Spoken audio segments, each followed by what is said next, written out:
누가 여러분에게 이렇게 묻지요. 우리가 어떻게 하여야, 우리가 뭘 해야 구원을 받겠습니까? 우리가 어떻게 해야 영생을 얻겠습니까? 이렇게 묻는단 말이죠. 그럴 때 여러분은 무엇이라고 대답을 하시겠어요? 우리가 교회에서 배운 대로라면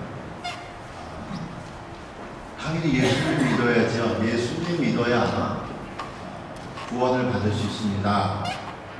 그게 정답입니다. 이 영생에 대한 질문들, 그리고 죽음 이후에 계획하는 것 중요하죠.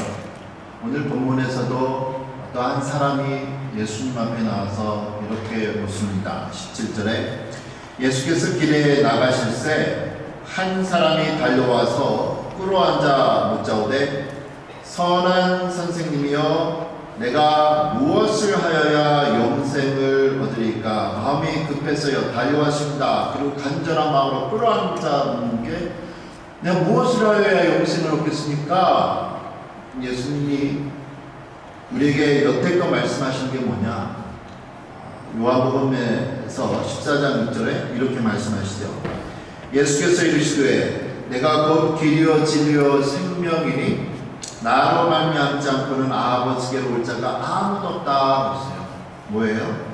영생에 이르는 길은 예수님만 통해서 될 수 있다. 예수님 자신이 가르치셨습니다. 그러면 지금 이 상황에서 이 사람이 내가 무엇을 하여야 영생을 얻겠습니까? 라고 말할 때 예수님은 지금까지 가르쳐 주신 대로 말씀을 하셔야 되죠. 그런데 그렇지 않았습니다. 19절에 이렇게 말씀하시죠. 내가 계명을 안 하니 살인하지 말라, 간음하지 말라, 도둑질하지 말라, 거짓 증언하지 말라, 속여 빼앗지 말라, 내 부모를 공경하라. 이상하죠? 예수님 본인 스스로는 분명히 가르치시기를 나를 믿어라. 내가 나를 믿어야 구원을 받는다 하셨는데 지금 이 순간에는 그렇게 말씀을 하지 않습니다. 율법을 지키라고 말씀을 하시죠. 뭐냐 이거예요. 그러니까 이 말을 듣고서 예수님의 말씀을 듣고 20절에 이 사람이 대답하죠. 그가 여짜오되 선생님이여 이것은 내가 어려서부터 다 지켰나이다. 어렸을 때부터 이런 율법을 다 지켰다고 한 사람, 그러면 예수님은 율법을 다 지켜야 된다고 했으니까 이 사람은 구원을 받은 사람과 똑같습니다. 예수님의 기준에 의하면 예수님을 안 믿었어도. 그럴 때 예수님이 뭔가 이상하죠. 이렇게 이야기를 할 때 이 사람이 어떻게 겸손하게 얘기를 했는지 아니면 목이 꼿꼿해서 나도 다 지켰어요 교만한 마음으로 했는지 우리는 잘 모릅니다. 그런데 이 대답, 내가 어려서부터 다 지켰습니다 라는 이 대답을 예수님은 귀하게 보셨습니다. 21절에 이렇게 말씀하시죠. 예수께서 그를 보시고 사랑하사 이르시되, 너무 귀여운 거예요. 너무 귀해 보였습니다. 그를 다 지키냐 어떻게 해? 그러시면서 예수님이 21절의 말씀을 계속 하시죠. 내게 아직도 한 가지 부족한 것이 있다. 율법을 다 지켰다는 이 사람에게 한 가지 부족한 게 있다 말씀하고 있습니다. 그게 뭘까요? 예수님이 드디어 이제 우리가 아는 대로 정답을 해줘야 합니다. 그래, 잘 됐다. 율법을 잘 지키는데 잘 됐어. 근데 율법을 지킨다고 해서 우리가 구원을 받는 게 아니다. 나를 믿어야 구원을 받는다 라고 예수님이 말을 하셨어야 정상입니다. 근데 예수님이 또 보니까 그렇게 말씀을 안 하세요. 21절 계속 그렇죠. 가서 내게 있는 것을 다 팔아 가난한 자들에게 주라. 가서 내게 있는 것을 다 팔아 가난한 자들에게 주라. 그리하면 하늘에서 보화가 내게 있으리라 말씀합니다. 그리고 와서 나를 따르라. 자신의 소유를, 모든 소유를 다 팔아서 가난한 사람들에게 주라고 예수님 말씀하시는데 이 사람은 누구예요? 어려서부터 내가 다 하나님 말씀 지킨 사람입니다 라고 말하는 사람입니다. 그러면 네, 내가 하나님 말씀 다 지키는데 그거 못하겠습니까? 가서 다 팔아서 주겠습니다 했으면 좋은데 그 사람 그렇게 하지 않았습니다. 22절에 그 사람은 재물이 많은 고로 이 말씀으로 인하여 슬픈 기색을 띠고 근심하며 가니라. 어려서부터 예수님 하나님의 말씀 율법 잘 지켰다는 이 사람도 돈 문제에 걸렸습니다. 다 팔아서 가난한 사람 주라 했는데, 그리고 예수님 따르라고 했는데 그럴 수가 없었습니다. 경제적인 피해가 오니까 그럴 수 없었습니다. 그래서 슬픈 기색을 띠고 예수님을 떠나갔다 말씀하시죠. 이렇게 슬피 떠나가는 이 사람 보면서 23절에서 25절에 우리 예수님 이렇게 말씀하시죠. 하나님의 나라는 정말 들어가기가 힘들다. 특별히 부자들에게, 재물이 많은 사람들에게. 차라리 낙타가 바늘길로 나가는 것이 부자가 하나님의 나라에 들어가는 것보다 쉽다. 낙타가 바늘길을 통과하는 것이 부자가 하나님의 나라에 들어가는 것보다 쉽다 말씀하셨습니다. 말이 안 되죠. 이처럼 어렸을 때부터 하나님의 말씀 율법을 다 지켰는데 겨우 그냥 하나, 모든 소유를 다 포기할 수 없어서 구원을 못 받는다, 영생을 못 받게 된 이 사람에 대해서 우리도 의아하지만 당시에 이 이야기를 듣고 있던 제자들도 이상했습니다. 26절에 제자들이 묻지요. 제자들이 매우 놀라 서로 말하되 그런즉 누가 구원을 얻을 수 있습니까? 이런 착한 사람도 구원을 못 받는다면, 그냥 재물 하나 포기하지 못해서 못 받는다면 누가 구원을 받을 수 있습니까? 그게 오늘 우리도 묻고 싶은 질문이죠.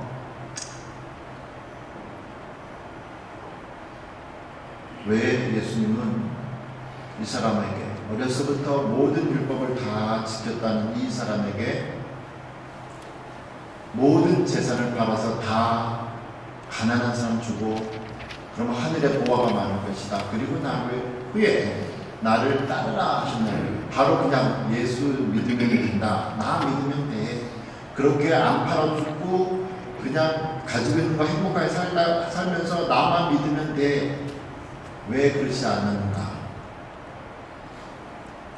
그 이유는 오늘 이 질문이 오고 갈 때 이 젊은 사람, 이 사람이 누구냐에 거예요. 이 사람이 다른 성경에서는 한 율법사라고 이야기하고 있습니다. 그런데 이 사람이 뭐예요? 자기가 어려서부터 하나님의 율법을 다 지켰다고 하죠. 어렸을 때부터 부모님이 유대인입니다, 이스라엘 사람입니다. 자라나면서 하나님의 법을 배워 하나님을 사랑해서 율법을 지킨다는 이 사람이에요. 나름 자기 스스로는 나는 하나님의 선택받은 유대인입니다, 이스라엘 사람입니다 라는 사람이죠. 그렇다면 예수님은 정말 이 사람이 하나님을 사랑하는 사람이라면 이웃 사랑을 보고 싶었습니다. 정말 가난하고 헐벗는 사람들에 대해서 어떻게 하는가 보고 싶으셨지요. 야고보서, 신약성경 야고보서 2장 14절 17절 이렇게 말씀하고 있습니다. 내 형제들아, 만일 사람이 믿음이 있노라 하고 행함이 없으면 무슨 유익이 있으리요? 그 믿음이 능히 자기를 구원하겠느냐?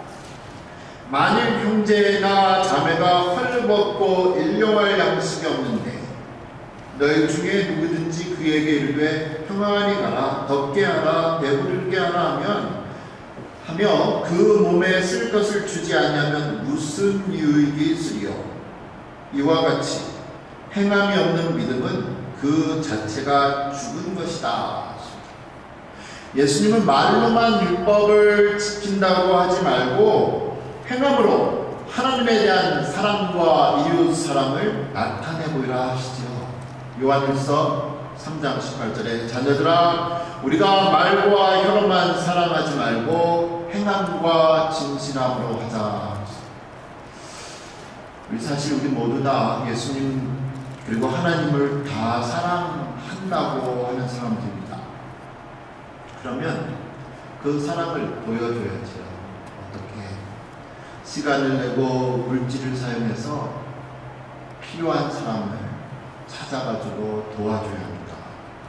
우리가 우리의 재물을 사용하여 다른 사람들을 돕는 그 행위를 가리켜서 성경은 뭐라고 하냐면 하나님께서 기뻐하시는 제사다라고 히브리서에서 말씀하고 있습니다. 13장 16절에 오직 선을 행함과 서로 나누어 주기를 잊지 말라. 하나님은 이 같은 제사를 기뻐하신다. 하나님이 기뻐하시는 제사가 무엇이냐?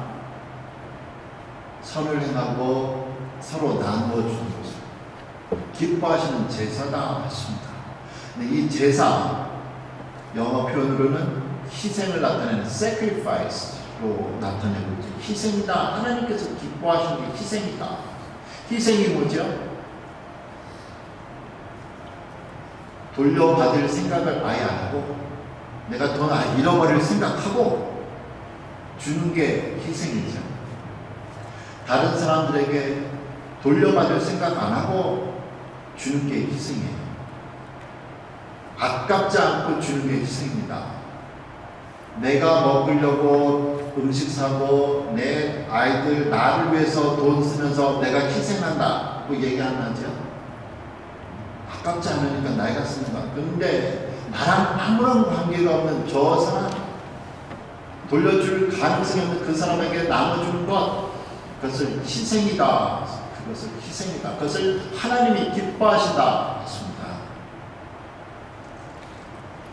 이처럼 오늘 본문에서 예수님은 어려서부터 율법을 다 지켰다는 사람에게 돌려받지를 생각 말고 가지고 있는 것 다 팔아서 가난한 사람 주라. 그럼 그게 하나님께서 기뻐하시는 희생의 제물이다. 예배다. 했습니다. 그런데 이 사람 그 희생할 수가 없었지. 돈 다 주고 나면 자기는 어떻게 살아? 노후 대책은 어떻게 하고? 자녀가 있으면 자녀 교육은 어떻게 하고? 아이들 결혼시키려면 결혼 자금 있어야 되는데 다 주고 나면, 그리고 빌려주는 게 아니라 가난한 사람, 값을 능력금 사람에게 주고 나면 나는 어떻게 살으라고요? 생각해보니까 이 사람이 괴로운 거예요. 그래서 근심하고 슬픈 모습으로 돌아갔습니다. 그 말씀을 따를 수가 없었거든요. 경제적인 소리가 나한테 지금 당장 옵니다. 이 사람, 우리도 그런 선택을 할 수 있는 사람입니다. 예수님이 가난한 사람들 다 나눠주라는 얘기는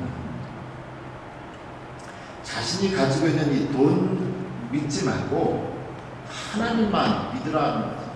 하나님 믿고 하라는 겁니다. 그러나 이 사람 돈을 포기하지 못했고 하나님을 포기했습니다. 돈이 하나님보다 더 중요했습니다. 그러나 예수님의 의미는 그런 거였죠. 너가 정말 믿음이 있다면 너의 행위로 믿음을 보여주라.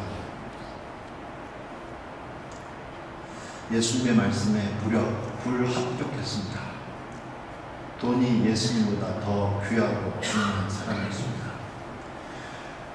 그러나 오늘 본문을 계속 읽어보면 오늘 본문은 돈과 하나님만을 나타내려고 하지 않습니다. 오늘 본문의 주인공 이 남자는 자기가 가지고 있는 많은 재산이, 돈이 그의 약점이었죠. 다른 사람의 경우에는 다르게 약점이 나타날 수 있습니다. 그래서 예수님이 29절에 말씀하시죠. 예수께서 이르시되 내가 진실로 너희에게 이르노니 나와 복음을 위하여 집이나 형제나 자매나 어머니나 아버지나 자식이나 전토를 벌이던 자는 그렇습니다. 우리가 복음을 위해서, 예수님을 위해서 버려야 될 게 돈뿐만이 아니다. 예수님 강조하고 있죠. 집이나 형제나 자매나 어머니나 아버지나 자식이나 모든 재산 다 포함되어 있습니다.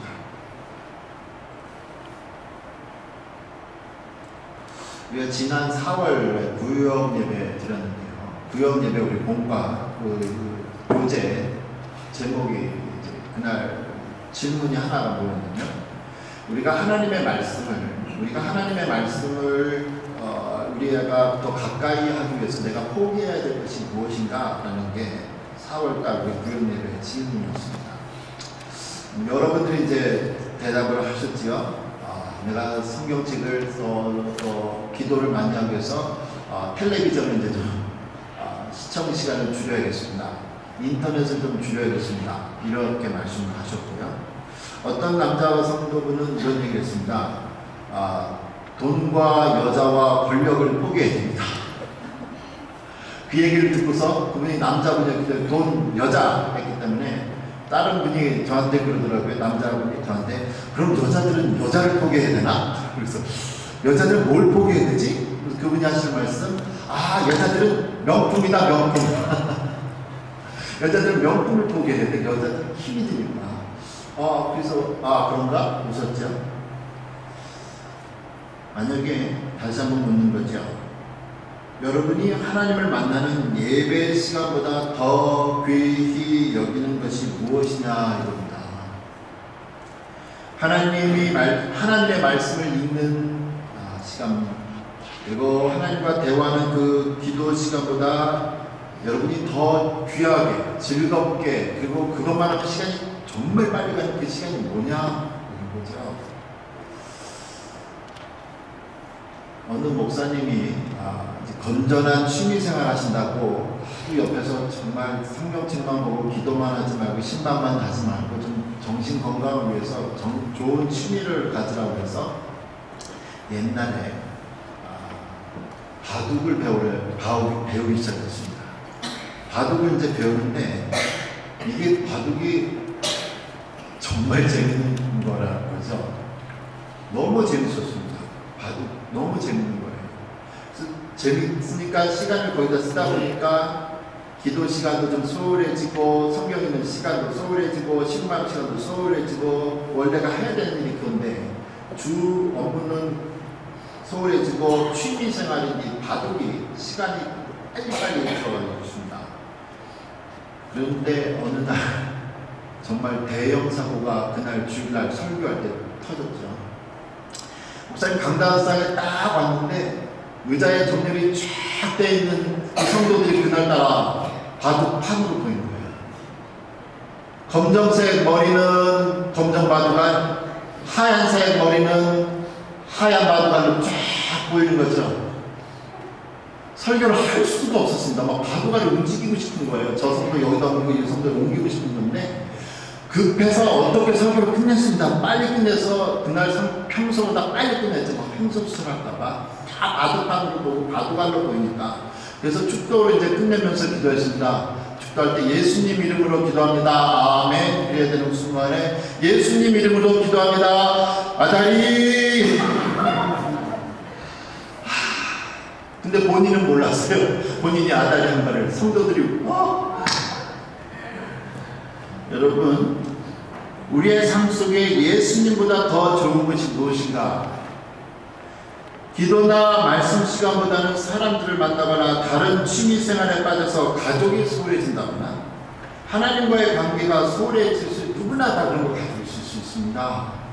그게 뭐냐 이거예요. 오늘 본문의 이 사람은 돈이었지만 사람마다 틀리지요. 어떤 사람은 돈을, 황금을 볼복이 하지 않으니까 돈이 별 문제가 아닐 수 있어요. 여러분에게 그게 뭐냐? 만일 이 자리에서 예수님께서 나타나셔서 그래 너는 정말 다 좋은데 2%가 모자라. 그 2%가 뭐냐? 얼마 전에 우리 학생들하고 우리 대학교 학생들하고 제가 밥을 먹었는데요. 밥 먹고 나서 한 학생이 그래요. 자기는 하루 종일 아파트에만 있는데요. 하루 종일 학교에만 있는다고 그러더라고요. 아침부터 나와서 밤늦게까지 학교에 있으면 피곤하잖아요. 그래서 제가 왜 낮에 집에 와서 좀 쉬고 그러지? 했더니 집에 인터넷이 없대요. 그래서 나는 얘가 유학생이니까 돈을 좀 아끼려고 그랬나 보다. 귀에 좀 기특하네. 그래서 학교에서 그냥 지내나 보다 했죠. 그래서 아니 왜 인터넷이 없냐 물었더니 이 학생이 하는 말이 집에 오면 공부는 하지 않고 인터넷만 하거든요. 자기를 절제할 수 없다는 거죠. 그래서 아예 그냥 인터넷을 집에서 꺼버렸대요. 취소해버렸대요. 부모 형제 떠나서 한국에서 미국에 공부하러 왔는데 집에 인터넷이 있고 자기는 절제를 할 수 없으니까 공부는 해야 되겠는데 그래서 아예 인터넷을 꺼버렸대요. 사랑하는 우리 성도 여러분, 우리의 목표가 뭐죠? 우리의 목표는 예수 그리스도의 그 모습까지 예수님의 성품 장성한 그 분량까지 잘하는 겁니다. 우리가 그 예수님을 닮아가기 위해서 내가 지금 끊어야 되는 그 2%가 뭐냐? 오늘 본문에서 어려서부터 율법을 잘 지킨 유대인 이 사람은 자기가 천국에 들어갈 수 있다고 생각했습니다. 그렇지만 못했죠. 율법을 지키면 내가 천국에 갈 수 있어 라고 자기 자신을 속이면서 사는 사람입니다. 우리가 예수님 믿으면 구원을 받습니다 라는 이 질문 대답 100% 맞죠? 라는 성경은 계속 말씀하시죠. 그 믿음이 진짜인지를 삶으로 보여줘라. 믿음을 삶으로 행실로 보여줘라 말씀하고 있습니다. 요즘에 한국에서 계속 신문에 나오는 게 세월호 배에 빠진 거에 대해서 많은 사람들이 죽은 거, 학생들이 죽은 거에 대해서 이야기를 하면서 도대체 누구의 책임이냐 말하고 있습니다. 선장의 책임이다. 선원들의 책임이다. 국가가 부실하게 구제 능력이 없어서 그렇다. 어른들이 잘못했다. 공무원들이 저렇다. 관료주의에 빠졌다. 여러 가지 이유들을 대고 있습니다. 이때 우리 교회도 봉해로 오셨었는데 방지가 목사님 뉴욕에 계시는데 우리 방지가 목사님이 최근에 이런 설교를 하신 적이 있습니다. 이분이 이 사회 우리를 이제 기독교인을 우리 예수님 우리에 대해서도 빛이다 소금이다 말씀하시는데 이러한 비유를 하시죠. 이분의 설교에 잠깐 제가 읽어보니까 바다가 되게 짜잖아요. 그 염분 소금기가 얼마나 있을 것 같아요? 바다의 소금기가 그렇게 짠데 소금기가 이렇게 짠맛이 나는 그 소금기의 염분은 평균 3.8%가 소금기다 그래요. 바다의 염분은. 그 정도만 돼도 부패가 안 됩니다. 그런데 대한민국은 지금 25%가 기독교인이라고 말을 하고 있습니다.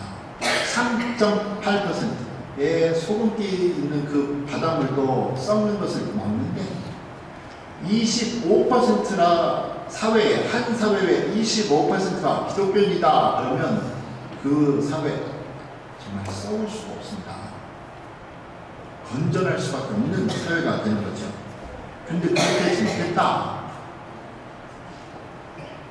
목회자가 잘못 가르쳐줘서 그렇다. 목사들이 잘못했다. 설교에서 이야기하시죠. 성경의 말씀에 의하면 한 알의 밀알이 땅에 떨어져 죽지 않으면 그냥 그대로 있고 죽으면 많은 열매를 맺는다 했는데 죽는 목사가 없으니까 죽는 기독교인이 없으니까 그렇다.